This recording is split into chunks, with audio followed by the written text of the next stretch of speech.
You wake up before the sun, not because you want to, because if you are not standing at the base of the Great Pyramid when the overseer arrives, you will be beaten. And if you are beaten too many times, you will be sent to the quarries. And no one comes back from the quarries. You are a pyramid builder in Giza in the year 2570 BC. And today, like every day for the past 6 years, you will move stone until your hands bleed. The thing most people get wrong about the pyramids is that they were built by slaves. That is not true.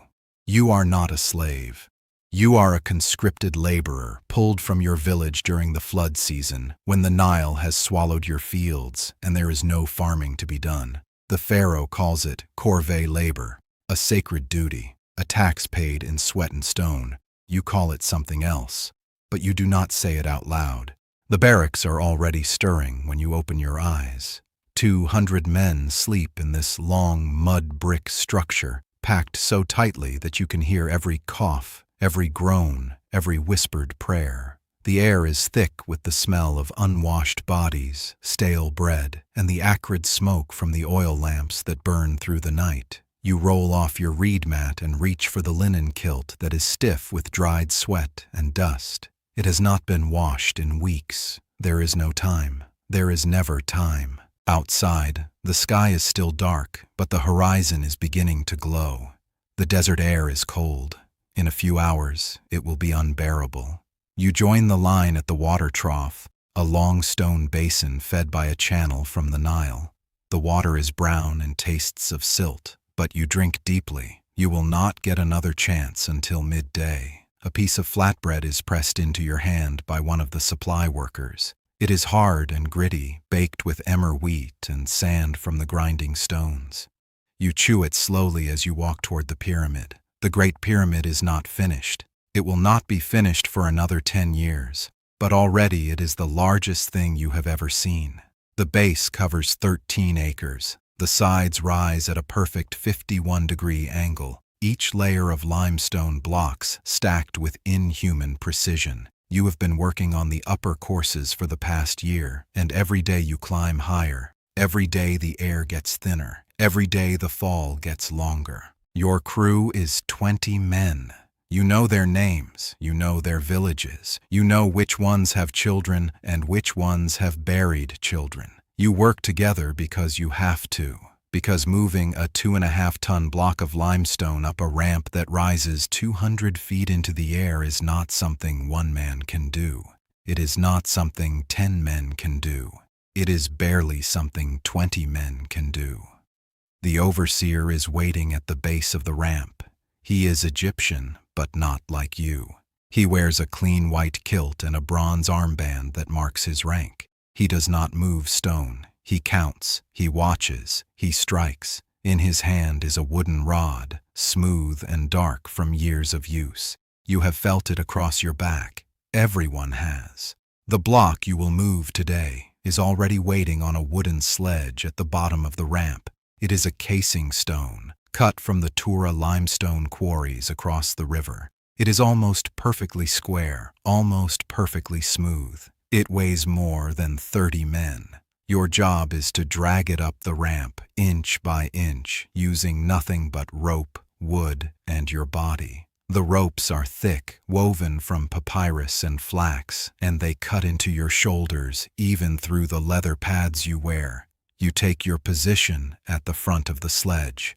19 other men line up behind you. The overseer raises his hand. You grip the rope. He drops his hand. You pull. Nothing happens. The sledge does not move. You pull harder. Your feet slip in the sand. The man behind you grunts. Someone swears. The overseer shouts. You lean forward, every muscle in your body straining. And finally, slowly, the sledge begins to slide. 1 foot, 2 feet. The ramp is not steep, but it is long. You have 400 feet to climb. You have done the math. At this pace, it will take 6 hours. The sun is rising now, and with it comes the heat. The ramp is made of mud brick and rubble, reinforced with wooden beams, and it zigzags up the side of the pyramid in a series of switchbacks. Every 50 feet, there is a platform where you can rest. You do not rest. The overseer does not allow it. You pull and you step, and you pull and you step, and the world narrows to the rope in your hands and the stone at your back. Your hands are bleeding. The rope has worn through the calluses on your palms, and the blood makes the rope slippery. You wrap it around your wrist. You pull. The man next to you stumbles. He is older, maybe 40, which is ancient for this work. His name is Kenty. He has a son in the village. He catches himself and keeps pulling. If he falls, the overseer will not help him up. If he falls, he will be replaced. At the first platform, the overseer signals a stop. You drop the rope and bend over, gasping. Your lungs are on fire. Your legs are shaking. One of the water carriers comes up the ramp with a clay jar. You drink.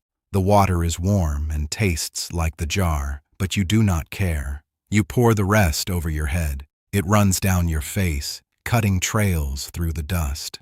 The overseer is talking to one of the engineers, a scribe who carries a wooden measuring rod and a papyrus scroll. They are arguing about the angle of the ramp. The scribe gestures at the pyramid. The overseer shakes his head. You do not care. You sit on the edge of the platform and look out over the construction site. There are 4,000 men working on the pyramid today. You can see them from here, tiny figures moving like ants across the plateau. Some are hauling blocks. Some are cutting stone. Some are mixing mortar from gypsum and water. Some are dead. You saw a man fall from the upper courses 2 days ago. He hit the ramp and tumbled down like a sack of grain. They carried him away. They did not stop work. Here is what no one tells you about building a pyramid. It is not a miracle. It is not magic. It is math and muscle and the willingness to break men like clay pots. The engineers know exactly how much weight a man can pull. They know how many men will die. They plan for it. There are villages all up and down the Nile, and every flood season more men arrive. You are not irreplaceable. You are not even memorable. You are a unit of labor. 2 hands, 2 feet, a back that bends. The overseer blows a whistle. You stand. You take your place at the rope. You pull. The second section of the ramp is steeper. The sledge moves slower. The sun is directly overhead now, and the heat is like a physical weight pressing down on you. The stone beneath your feet is so hot that you can feel it through your sandals. Your vision is starting to blur. You focus on the man in front of you. You match his rhythm. Pull, step, pull, step. Do not think. Do not stop. If you stop, you will not start again. Kenty falls. You hear him hit the ground behind you. The rope goes slack. The overseer is there in seconds, shouting, striking with the rod. Kenty tries to stand. His legs will not hold him. 2 men drag him to the side of the ramp. Another man takes his place. You do not look back. You cannot afford to. You pull. At the second platform, you collapse. You do not mean to. Your legs simply give out. You lie on your side, chest heaving, staring at the sky. It is white with heat. A shadow falls across you. The overseer. You brace for the rod. It does not come. He is looking at the block, not at you. It is almost in position. One more section, one more climb. You force yourself to sit up. Your hands are no longer bleeding. They are numb. You cannot feel the rope anymore. You cannot feel your fingers. You stand because everyone else is standing. You take the rope because everyone else is taking the rope. You pull because if you do not pull, you will be sent to the quarries. The final section is the worst. The ramp is at its steepest here and the edge is close. One misstep and you will fall. Not 20 feet, not 50 feet, 200 feet, straight down to the limestone bedrock below. You do not look at the edge. You look at the rope. You pull. The block reaches the top. The engineers are waiting. They have a wooden lever and a series of rollers. They will maneuver the block into place, fit it against the others with a precision that will last 4,000 years. You do not see this. You are already walking back down the ramp. You have another block to move, and another, and another. You will move 6 blocks today if you are strong, 4 if you are weak. The pyramid needs 2.3 million blocks. You have moved 3,000. You have 15 years left. By the time the sun sets, you can barely walk. Your shoulders are raw. Your hands are wrapped in strips of linen soaked in oil, but the blood seeps through. You shuffle back to the barracks with the others. No one speaks. There is nothing to say. Dinner is the same as breakfast. Flatbread, onions, a piece of dried fish if you are lucky. You eat without tasting. You drink without thinking. You lie down on your mat and close your eyes, and for a few hours, you are not a pyramid builder. You are not a unit of labor. You are nothing, and nothing is a mercy. Here is what they do not tell you in the history books. The Great Pyramid of Giza is one of the 7 wonders of the ancient world. It is a triumph of engineering, a testament to human ambition. It is also a monument built on the broken backs of men whose names were never recorded. Men who woke up before the sun and moved stone until their hands bled. Men who fell and were replaced. Men who went home after the flood season and died young from injuries that never healed. The pyramid will stand for 4,000 years. You will not. In 2 years, you will develop a cough that will not go away.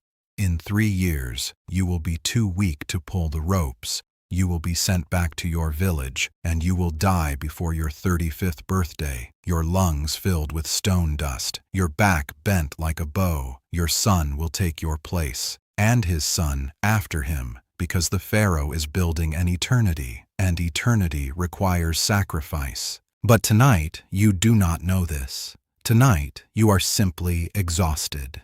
You close your eyes. You listen to the sounds of 200 men breathing in the dark, and you think about the Nile and the fields and the life you had before the pyramid, and you wonder if you will ever see it again. Tomorrow, you will wake up before the sun. You will drink brown water and eat gritty bread. You will climb the ramp. You will pull the rope. You will move stone until your hands bleed. Because you are a pyramid builder in Giza in the year 2570 BC. And this is not a wonder. This is your life.